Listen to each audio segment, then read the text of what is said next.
Story ఉందా? చాలా మంచోడినండి నేను. అది మీరు అనుకుంటే సరిపోదు కదా. మనది మనం అనుకోవాలి నిజంగా. అమ్మాయిని చూడగానే పైనుంచి పువ్వులు పట్టం, వర్షం పడింది, తర్వాత ఏమైంది? తడిచిపోయిన తర్వాత జుట్టు అంతా ఇలా వచ్చింది, ఆ అమ్మాయి చూడకుండా వెళ్ళిపోయింది. నాకు చెప్పాలంటే డైలాగ్ ఏం చెప్తారు? కార్డ్ డిజైన్ చేసి ప్రపోజ్ చేస్తా అప్పుడు. Are you a drawer? మీరు స్మోక్ చేస్తారా? నేను స్మోక్ చేయను.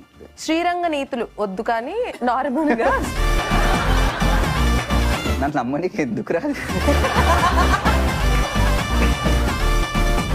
రోజుకు 100 సిగరెట్ స్మోక్ చేయడు కార్తిక్. ఈ సినిమా కోసం చేయాల్సి వచ్చింది అలాగా. 70 నుంచి 80 సిగరెట్లు స్మోక్ చేయాల్సి వచ్చేది. మళ్ళీ మీ లిప్స్ బాగానే ఉన్నాయి స్మోక్ చేసిన. మీరు లిప్స్ ఎందుకు చూస్తారు? మీకు బ్రేకప్ అయిందా? అప్పట్లో నాశనం అయిపోయినట్లేండి అది. ఎన్ని బ్రేకప్స్ అయ్యాయి?